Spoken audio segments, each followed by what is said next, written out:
দান করার জন্য কিছু জরুরি 6টি কথা আমাদের সকলের জানা থাকা দরকার দানের বিষয়ে।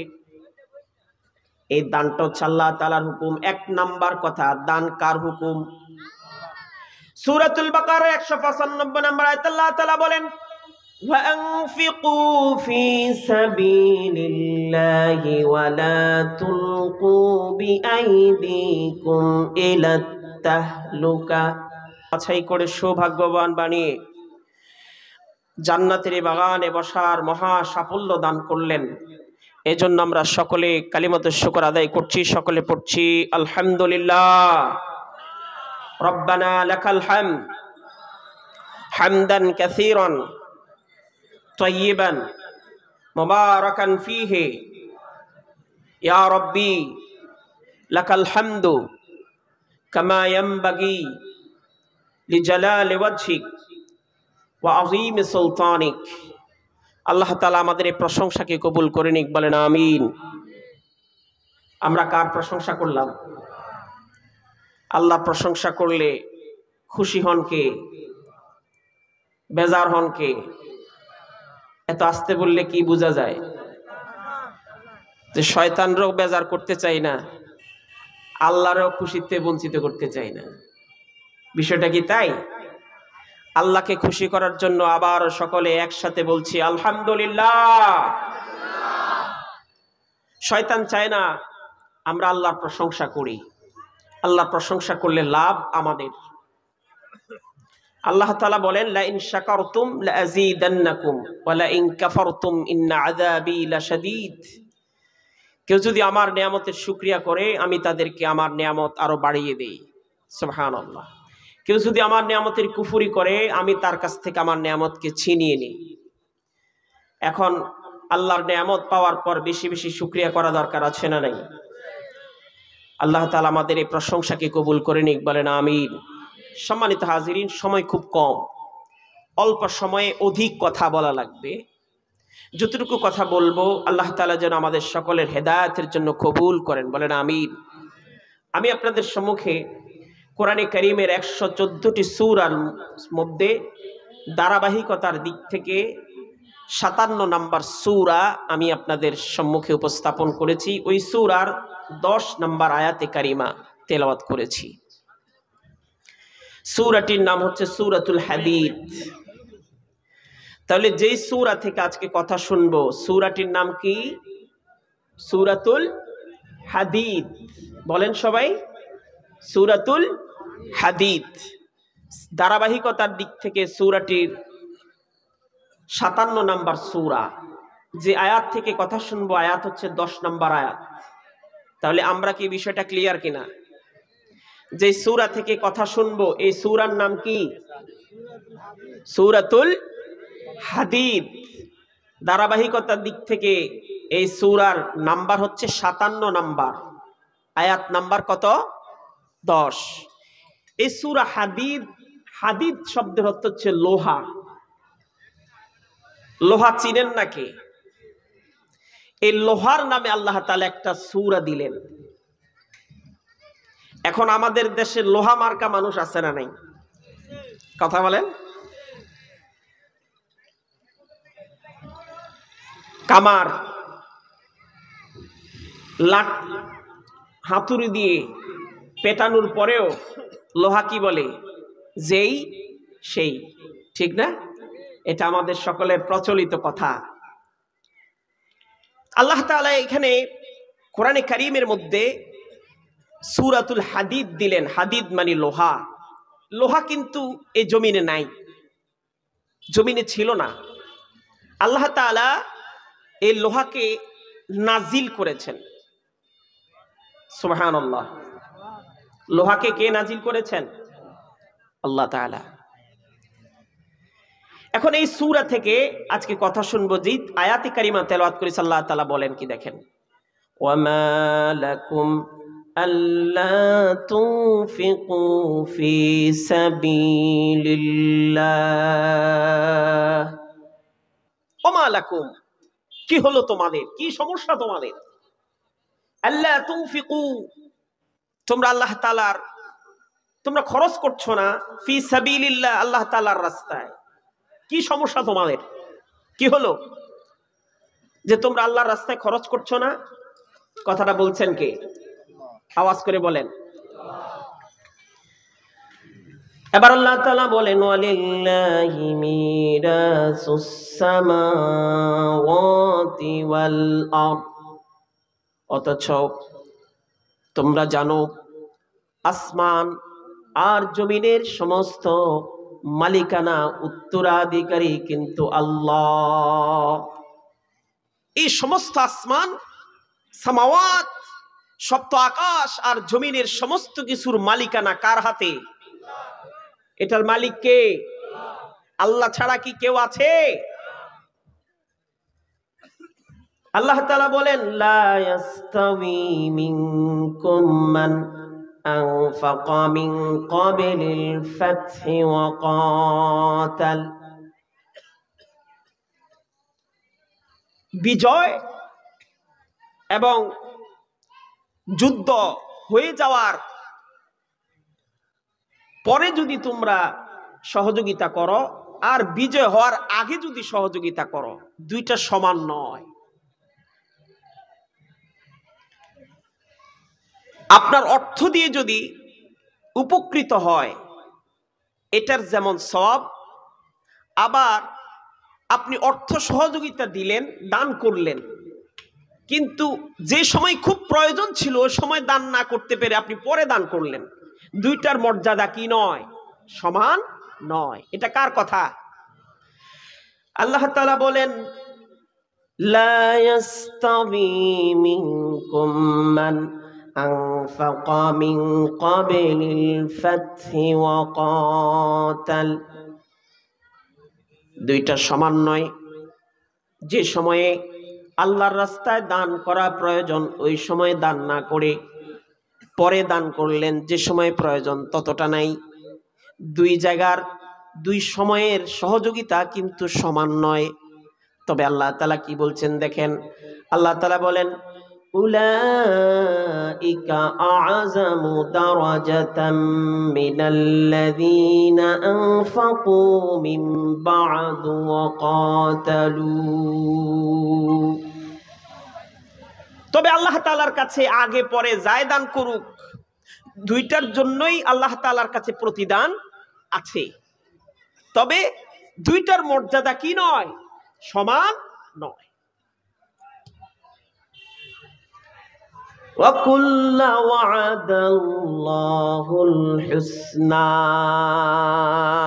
উভয়ের জন্য আল্লাহ তাআলার কাছে এটার প্রতিদান আছে। ওয়াল্লাহু বিমা তা'মালুনা খাবীর।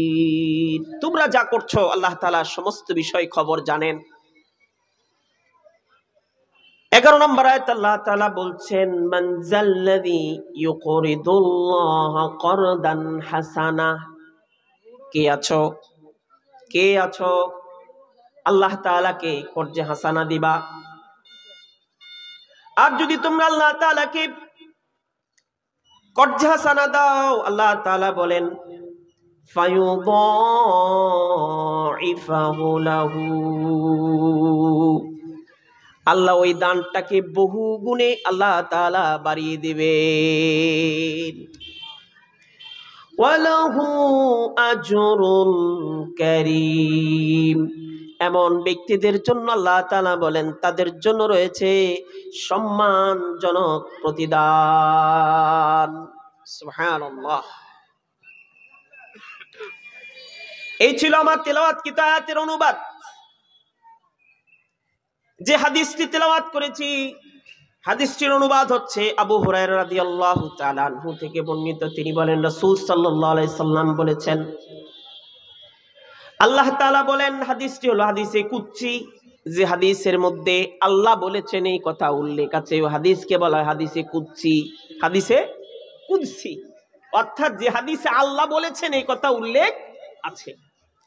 এটা কোরআনের আয়াত নয়, তবে হাদিস। হাদিসটা হচ্ছে হাদিসে কুদসি, যে হাদিসে আল্লাহ বলেছেন এই কথা উল্লেখ আছে। আপনারা কি বুঝতেছেন কথা? হাদিসে কুদসির ভিতরে আল্লাহ তাআলা বলেন আনফিক ইয়া ইবনে আদম, হে বনি আদম, তোমরা আল্লাহ তাআলার রাস্তায় খরচ করো। যদি তোমরা এমনটা করতে পারো, উনফিকু আলাই, তাহলে আল্লাহ তাআলাও তোমাদেরকে দান করবেন। তোমরা আল্লাহর রাস্তায় দান করো, আল্লাহ তোমাদের কি করবেন? দান করবেন। আমাদের জান, আমাদের মাল, এগুলো কে দিয়েছেন বলেন? এই আমরা যে যতটুকু সম্পত্তির মালিক, এটার মালিকানা কে বানিয়েছেন? আপনি তাকায় দেখেন, কেউ গাছতলায় শুয়ে থাকে, থাকেনি? থাকে না? আল্লাহ তাআলা চাইলে আমাদেরকে গাছতলায় শোয়াতে পারতেন কিনা? আল্লাহ তাআলা চাইলে আমাদেরকে রাস্তার ধারে রাখতে পারতেন কিনা? কিন্তু আল্লাহ তাআলা আমাদেরকে তা না করে, দয়া করে, মায়া করে, তাদের থেকে আল্লাহ তাআলা আমাদেরকে ভালো রেখেছেন। ঠিক না বেঠি? এবার চলুন, দান করার জন্য কিছু জরুরি 6টি কথা আমাদের সকলের জানা থাকা দরকার দানের বিষয়ে। এই দানটা হচ্ছে আল্লাহ তাআলার হুকুম। 1 নাম্বার কথা, দান কার হুকুম?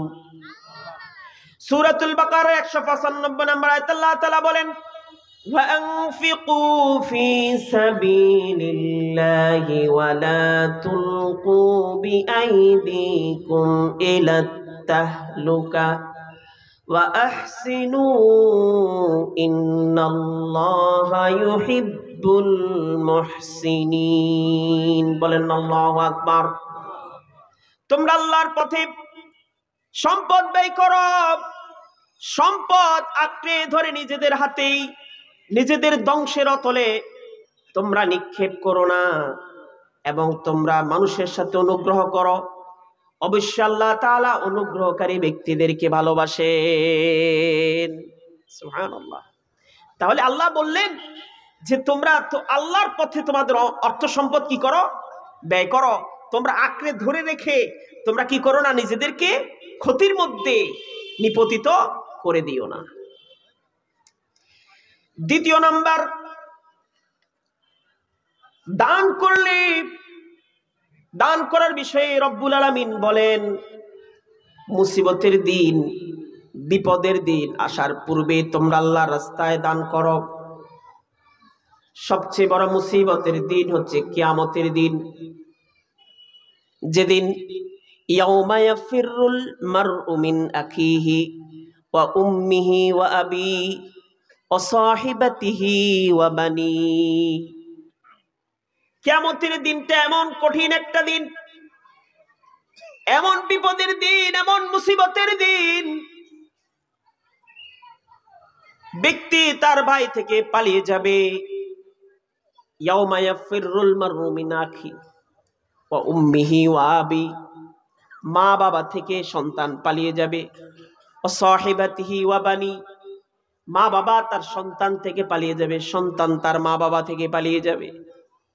স্ত্রী তাদের স্বামী থেকে পালিয়ে যাবে, স্বামী তার স্ত্রী থেকে পালিয়ে যাবে, সন্তান তার বাবা মা থেকে পালিয়ে যাবে। এমন পরিস্থিতিতে সবচেয়ে বড় মুসিবতের দিনটি হলো কিয়ামতের দিন। এজন্য রব্বুল আলামিন বলেন, কিয়ামতের দিন এমন একটা দিন, মুসিবতের দিন, সেদিন কোনো বেচাকেনা থাকবে না, কোনো বন্ধুত্ব থাকবে না, কোনো সুপারিশকারী থাকবে না। আল্লাহ রাব্বুল আলামিন সূরা বাকারার 254 নম্বর আয়াতে বলছেন, ইয়া আইয়ুহাল্লাযীনা আমানু আনফিকু মিম্মা রাযাকনাকুম মিন ক্বাবলি আন ইয়াতিয়া ইয়াউমুল লা বাইউন ফীহি ওয়ালা খুল্লাতুন ওয়ালা শাফাআহ ওয়াল কাফিরুনা হুমুজ যালিমুন। বলেন আল্লাহু আকবার। আল্লাহ তাআলা বলেন, ও ঈমানদাররা, তোমাদেরকে যে রিজিক দেওয়া হয়েছে ওই রিজিক থেকে তোমরা আল্লাহ তাআলার রাস্তায় দান করো। ওই দিন আসার পূর্বে, যেই দিন কোনো ক্রয় বিক্রয় থাকবে না, কোনো উপকারী বন্ধু থাকবে না, কোনো সুপারিশকারী থাকবে না, আর কাফেররা হচ্ছে সবচাইতে বড় জালেম। প্রিয় ভাইরা আমার, এই জন্য আল্লাহ তাআলার রাস্তায় যথা সময়ে দান করা প্রয়োজন আছে না নাই? এবার চলেন তৃতীয় নাম্বার বিষয়টা কি, যারা দান করে তাদের জন্য একটা চমৎকার দৃষ্টান্ত আল্লাহ তাআলা পেশ করেছেন সূরাতুল বাকারার ভিতরে। আল্লাহ তাআলা বলেন, মাসালুল লাযীনা ইউনফিকুনা আমওয়ালাহুম ফি সাবিলিল্লাহি কামাসালি হাববাতিন আমবাতাত সাবআ সানাবিলা ফি কুল্লি সুমবুলাতিন মিআতু হাব্বা ওয়াল্লাহু ইউদাঈফু লিমান ইয়াশাউ ওয়াল্লাহু ওয়াসিউন আলীম। বলেন আল্লাহু আকবার। আল্লাহ তাআলা দৃষ্টান্ত দিলেন, কেউ যদি আল্লাহ তাআলার রাস্তায় দান করে তাহলে তার দানের দৃষ্টান্তটা এমন, আল্লাহ তাআলা বলেন যেমন একটা ধান, ওই ধানটা যখন বীজ বপন করার প্রয়োজন অনুভব করি আমরা, তখন চারা গাছ লাগাই, যেটাকে আমরা আমাদের আঞ্চলিক ভাষায় বলি জালাভিডা, ঠিক নেই? সেখানে চারা গাছ লাগাই, ধান ফেলানোর পরে সেখান থেকে একটা চারা গাছ হয়। আল্লাহ তাআলার দৃষ্টান্তটা কত চমৎকার দেখেন। ওই একটা চারা গাছ থেকে, চারা গাছ রোপণ করার পর সেখান থেকে একটা ধানের শীষ বের হয়। ওই শীষের মধ্যে ছোট ছোট কেনি ছড়া থাকে, বলতেছ তো নাকি, ঠিক কিনা? ছোট ছোট কেনি ছড়া থাকে। প্রত্যেকটা কেনি ছড়াতে যদি 10টা করে দান থাকে, 100টা করে দান থাকে, আর প্রত্যেকটা এরকম কেনি ছড়া যদি 60টি থাকে, 60টা কেনি ছড়াতে সর্বমোট 700টা দান হয়। বলেন তো বীজ কয়টা? একটা বীজ থেকে আল্লাহ বলেন যে এরকম 700 গুণ পর্যন্ত যেমনি ভাবে একটা দান থেকে আমি বাড়িয়ে দিই, ঠিক তেমনি ভাবে আল্লাহর রাস্তায় যদি কোনো বান্দা দান করে, 1 টাকা দান করলে আমি ওই দানটাকে 700 গুণ পর্যন্ত বাড়িয়ে দিই। প্রিয় ভাইরা আমার, চতুর্থ নাম্বার, হালাল উপার্জন থেকে, পবিত্র জিনিস থেকে আল্লাহর রাস্তায় দান করতে হবে। কেননা বিশ্বনবী বলেন, মুসলিম শরীফের হাদিস, ইন্নাল্লাহা তাইয়্যিবুন লা ইয়াকবালুল্লাহু ইল্লা তাইয়্যিব। আল্লাহ তাআলা নিজে হলেন পবিত্র, পবিত্র জিনিস ব্যতীত আল্লাহ তাআলা কোনো জিনিসকে কবুল করেন না। সূরাতুল বাকারার 267 নম্বর আয়াত আল্লাহ তাআলা এমনটাই বলেছেন, ইয়া আইয়ুহাল্লাযীনা আমানু আনফিকু মিন তাইয়্যিবাতিম মা কাসাবতুম। আল্লাহ তাআলা বলেন, ও ঈমানদাররা, তোমরা তোমাদের কামাই করা পবিত্র জিনিস, হালাল কামাই করা জিনিস থেকে আল্লাহর রাস্তায় দান করো। প্রিয় ভাইরা আমার, এর পরবর্তী যে বিষয়টি আমাদের অতীব জরুরি সেটি হচ্ছে সামর্থ্য অনুযায়ী সামান্য পরিমাণ হলো আল্লাহ তাআলার রাস্তায় দান করা। সহিহুল বুখারীর ৭৫১২ নম্বর হাদিসে বিশ্বনবী বলেন, ফাত্তাকুন নারা ওয়ালাউ বিশিক্কিত তামরা, যে একটা খেজুরের দানা দিয়ে হলো তোমরা জাহান্নামের আগুন থেকে বাঁচো।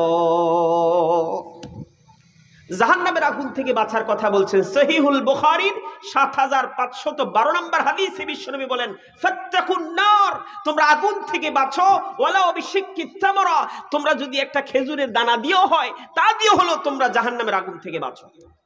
সুবহানাল্লাহ। এরপর ৬ষ্ঠ নাম্বার যে বিষয়টি জানা দরকার সেটি হচ্ছে আমাদের প্রত্যেকের শরীরের ভিতরে ৩৬০টা জোড়া আছে। কতটা জোড়া আছে? ৩৬০টা জোড়া। ওই ৩৬০টার জোড়ার কথা বিশ্বনবী বললেন, তোমরা সাধ্য অনুযায়ী ওই ৩৬০টা জোড়ার সাদকা প্রতিদিন কমপক্ষে আদায় করার চেষ্টা করবে। কতটা জোড়া আছে? বিশ্বনবী বললেন প্রতিদিন কমপক্ষে ৩৬০টা জোড়ার সাদকা তোমরা আদায় করবা। এটার পদ্ধতি বিশ্বনবী বললেন ৩টি। কয়টি? ১ নাম্বার, আন-নুজাআতু ফিল মসজিদে তাদফিনুহুম। আন-নুজাআতু ফিল মসজিদে তাদফিনুহুম, খুব ভালো করে বুঝুন, খুব ভালো করে। আন-নুজাআতু ফিল মসজিদে তাদফিনুহুম, যদি মনে করেন মসজিদে ঢোকার পর দেখলেন মসজিদের মধ্যে কোথাও শ্লেষ্মা লেগে আছে, কেউ ভুলে, বয়স্ক মানুষ ভুলে থুতু ফেলে দিয়েছে, মসজিদের ভিতরে থুতু পড়ে আছে, টিকটিকির ময়লা পড়ে আছে, হয় কি হয় না? এটা দেখে আমরা মুসল্লিরা কি বলি, এই মুয়াজ্জিন সাহেব, এই ইমাম সাহেব, আপনারা কি মসজিদ ঝাড়ু দেন না? বলি কি বলি না? এবার দেখেন, আজকের হাদিস শোনার পর কোনদিন মুয়াজ্জিন কিংবা ইমামের অপেক্ষায় থাকবেন না। বিশ্বনবী বলেন, কেউ যদি এই ময়লাটা পরিষ্কার করে দেয়, মসজিদের ভিতরে যদি ময়লা থাকে, এই ময়লাটা যদি নিজ হাতে পরিষ্কার করে দেয়, তাহলে তার শরীরের 360টা জোড়ার সাদকা আদায় হয়ে যাবে। এই হাদিসের ব্যাখ্যায় মুহাদ্দিসিনে কেরাম বলেন, মসজিদের ইস্তেসমা পরিষ্কার করলে যদি শরীরের 360টা জোড়ার সাদকা আদায় হয়, তাহলে ওই মসজিদের উন্নয়নের জন্য, মসজিদের সার্বিক তত্ত্বাবধানের জন্য কোন মানুষ যদি কাজ করে, শ্রম দেয়, মেধা দেয়, অর্থ দিয়ে সহযোগিতা করে, বুদ্ধি দিয়ে সহযোগিতা করে, তাহলে ওই বান্দার 360টা জোড়ার সাদকা প্রতিনিয়ত আদায় হতেই থাকে। এজন্য মসজিদগুলোর পাশে থাকা দরকার, আছে না নাই? মসজিদ পরিষ্কার করার জন্য যদি সুযোগ আছে, কে কে মসজিদ পরিষ্কার করবেন দেখি, হাত তুলে দেখান তো দেখি। লিল্লাহি তাকবীর, লিল্লাহি তাকবীর। যদি এই কাজটা করতে পারি, তাহলে আমাদের শরীরে 360টা জোড়া আছে, প্রত্যেকটা জোড়ার সাদকা আদায় হয়ে যাবে 360টার। সুবহানাল্লাহ। দ্বিতীয় নাম্বার পদ্ধতি হলো ওয়াশাইউন তুনাহিহি আনিত তরিক। রাস্তা থেকে কষ্টদায়ক বস্তু যদি সরিয়ে দিতে পারি, তাহলে বিশ্বনবী বলেন, রাস্তার মধ্যে একটা ব্লেড পড়ে আছে, একটা ইট পড়ে আছে, ইটের আধলা পড়ে আছে, আপনি যদি ওই ইটের আধলাটা সরিয়ে দেন, ব্লেডটা সরিয়ে ফেলেন, এই কষ্টদায়ক বস্তুটা যদি সরিয়ে দেন, বিশ্বনবী বলেন আপনার শরীরে 360টা যে জোড়া আছে, ওই জোড়াগুলোর সাদকা আদায় হয়ে যাবে।